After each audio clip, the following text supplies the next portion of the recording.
Sup? Gattor. This story was sent by Joseph Robinson and took place in 2017. He had just moved into his first apartment after moving out of his parents' house. It was an old two-story home built in the 1930s and had been converted to 3 units, with 2 downstairs units and 1 upstairs unit. Joe was in the upstairs unit, which was a decent... In the 1930s? Mr. Nightmare said mad words after he said 1930s. But that's all I heard was 1930s. Spirits and all kinds of shit is in our house. 1930s? No, I'm okay. Go ahead and build me a new land with a new house. Matter of fact, make sure the land is within a 6-mile radius. Like the whole land within a 6-mile radius is new. New earth, new grass, new dirt, new waters, new oxygen, new H2O, new clouds, like new all that, and build it from the ground up. Size 2-bedroom unit with a large kitchen and a pantry. He lived with his German Shepherd. At the time, only one of the bottom units was rented out, and he knew this because there was a car parked under one of the 3 spaces in the back of the building. That was the only way he could know someone was there, as they never left the house. And Joe knew this because he worked from home most days and did event photography during the night at a local theater. Throughout the time Joe would be home during the day, he never saw anyone leave the bottom unit, but he knew someone was there because he could hear the sounds of someone walking around and talking. After living there for almost 3 weeks, Joe started to notice strange things, like rustling in the living room walls and a thumping coming from the guest room. If he left the house, he would come back to find things moved around and sometimes missing. He had the management company change all the locks, but even after this, these strange things would continue. One night the theater was closed for repairs, so Joe didn't leave the house that night. Joe's brother needed to borrow his car as his was in the shop. The house was about a 10-minute walk from the downtown car garage where his brother had just left his car, so Joe's brother just walked over to borrow his car. The two caught up a bit, and then he took Joe's car to do whatever it was he had to do. Joe stayed inside for the rest of the day and got caught up on some editing he had been putting off. At around 9:30 p.m., he started to hear a voice down the stairs leading to the front door. The way the house was set up, there was a door that led outside a little entryway with a staircase that led to the actual apartment upstairs. This entryway shared a wall with the occupied unit upstairs. So Joe thought it was just the echo coming from the downstairs neighbor. However, it started to get louder and louder until he could clearly hear what the man was saying. He was arguing with himself and laughing hysterically.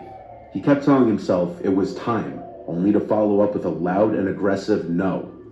Joe started to get a little freaked out and debated calling the police multiple times, but after about 45 minutes, he stopped and everything was quiet again. Feeling uneasy but too tired to stay up, Joe decided to call it a night early.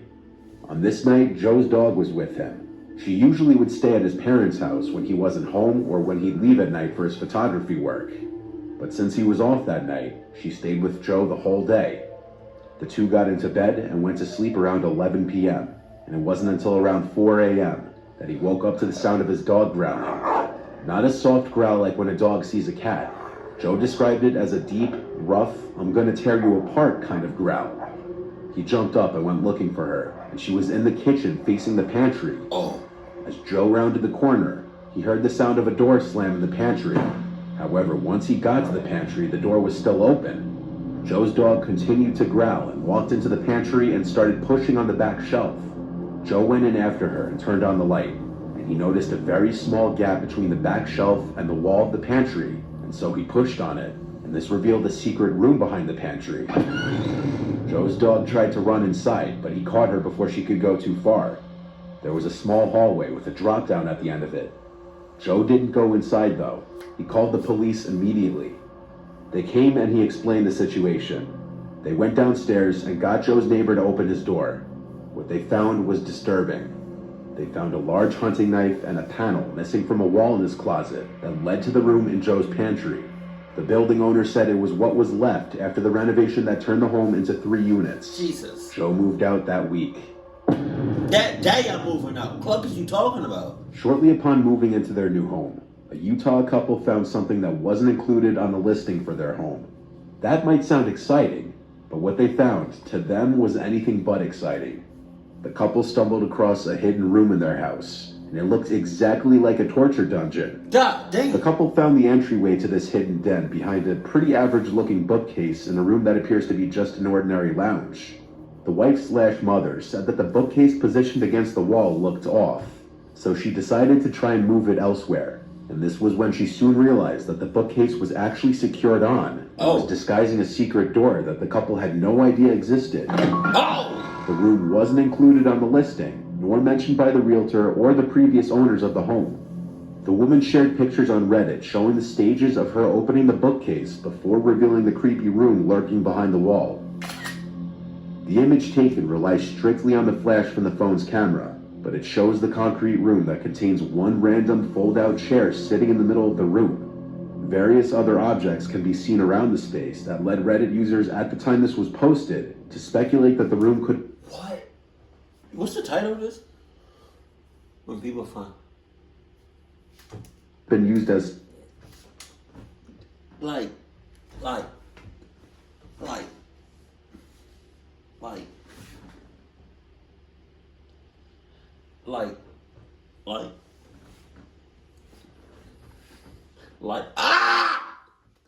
kind of torture room, or even used as some kind of bunker for a killer. Of course, Reddit and the internet in general will always come up with wild theories. And while finding this room in your house would definitely be a bit creepy, there's no proof the room was... A bit creepy? I spit. A bit creepy? A bit creepy. I moved that bookshelf thing, and I see that, I'm losing my shit. I'm shitting so hard, I'm catching hemorrhoids. Like, I'm fainting so hard, me and Jesus is talking. That's the death, like, that looks like, that is a torture chamber. You have all kinds of shit on the wall. Like, there's no windows. It's probably soundproof, like. Used for malicious purposes. The couple later turned the room into a mini gym. Wow. However... Wow. Are you dead ass? You know how many people have probably died in that room? Now you got spirits and ghosts working out with you. Now you talking, hey Toby, can you spot me real quick? I'm gonna go ahead and hit this 315. I appreciate you. Good luck. Hey, can you tell me that water bottle? Thank you. Appreciate you, bro. You a real one for that.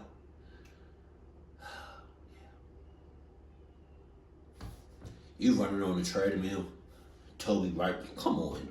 Much more mysterious Reddit post that was posted 4 years ago in April of 2019 similarly shows a picture of an entrance to a hidden room in somebody's house.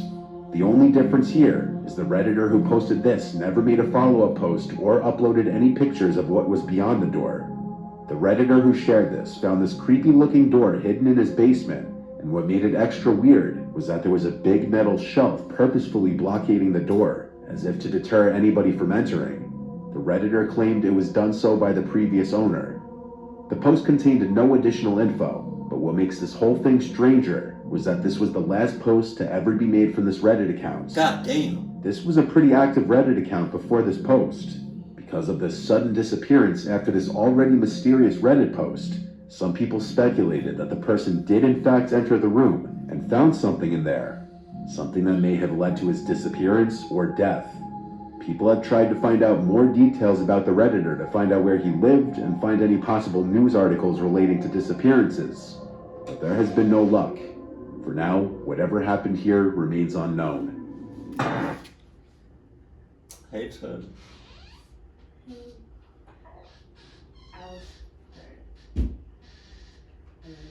I love you. You want some? Right now? I can wait. Oh, I mean, come on. You can bounce. Viewer Milad Hussein, who's a father of a teenage girl. Milad Hussein.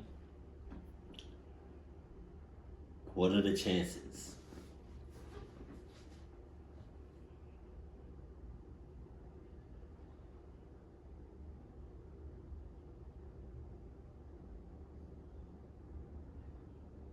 He went insane. In military school. Recently, Milad had been cleaning out his house with his buddy Jacob, and suddenly out of nowhere, Jacob started yelling for Milad, saying that he found a small hidden door in his daughter's room. Milad had the permission from his daughter to clean her room before doing so. He was shocked to hear the words hidden door, and so he ran to his daughter's room and found Jacob in the closet. Is that Adidas? Let's go. Hold on. There was where Jacob found a secret doorway, which once opened, led to a stairway that led to a basement area that Milad had no idea of.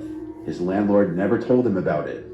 Milad included this image of the stairs leading to the small basement. Once they got to the basement, they found themselves in a small room with a horrid smell. So horrid, in fact, that the two men considered leaving the basement altogether. Inside the basement was a small table covered in weird dark red stains, with a big book, a total of 28 pens which had no ink left, and a mountain of trash with an old laptop on the table.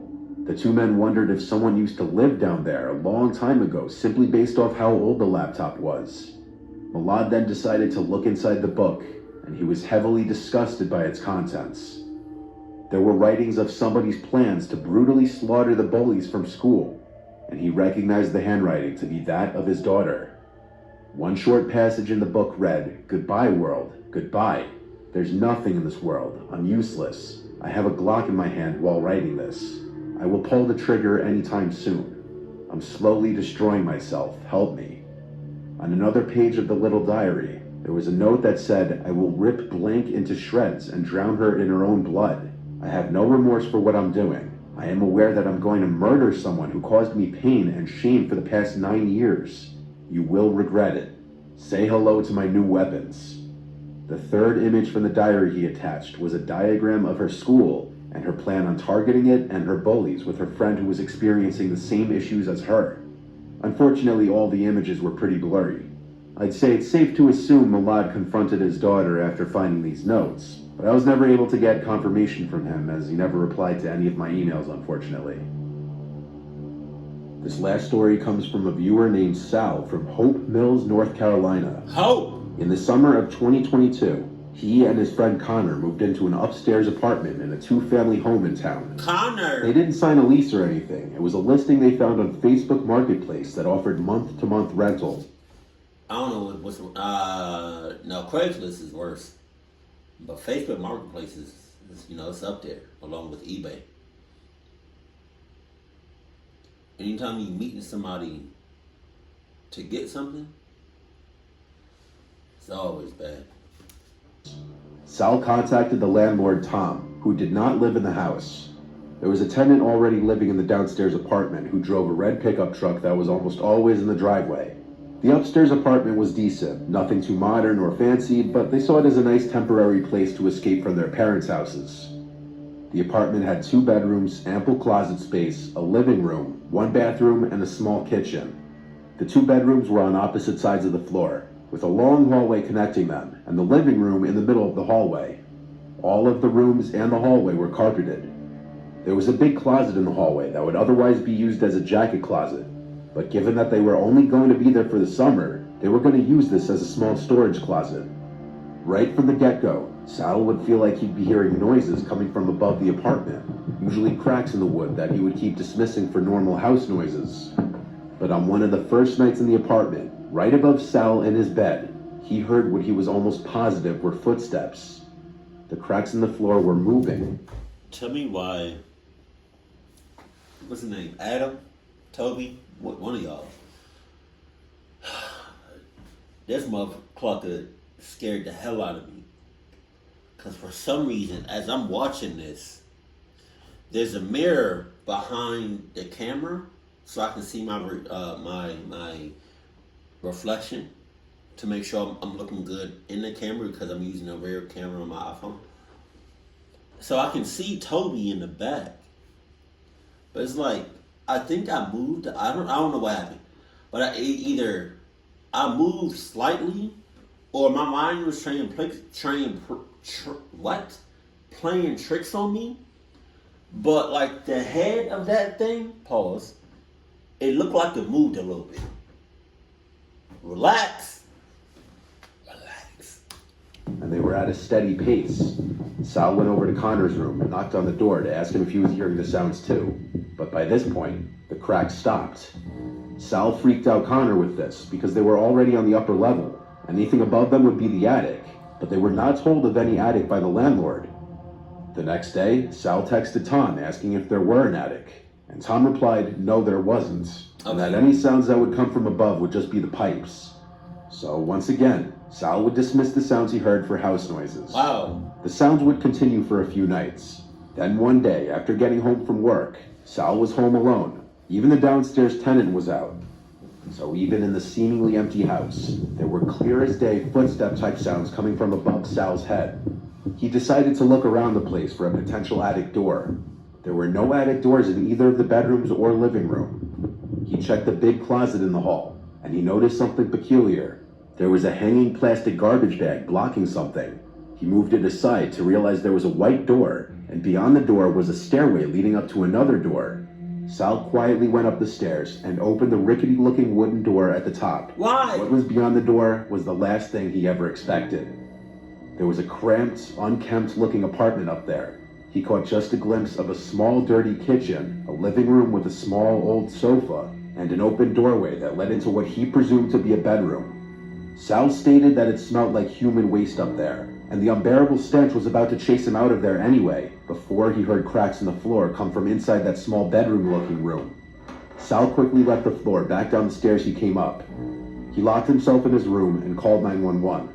When the police got to the house, Sal led them up the stairs and showed them the secret passageway to the secret upstairs floor, and the police found a homeless-looking and smelling man in a small bedroom on the third floor. Shit! When Sal told the landlord, he arrived on scene and came clean, explaining that the man on the third floor was his troubled brother, and he needed a place for him to stay. The third floor that was once an attic was secretly converted to a small living space, but it lacked a bathroom, hence the horrid smell. And according to what the police told Sal, there was human feces in the sink up there. Sal and Connor had only been in that apartment for a few days, but that would have meant at some point that man likely came down into their apartment and may have taken food from them. The landlord was arrested for breaching a number of tenant privacy rights, which even without a lease, month-to-month renters are still protected under these laws. Sal and Connor both pressed charges on top of this, and they moved out all of their stuff the same day this happened with the police nearby. So you gonna press charges, but like, who do you get the money from? Obviously, you're not getting it from the homeless man. So do you get it from the owner? Yo, go back. That story was crazy as hell. What's his name? But this one?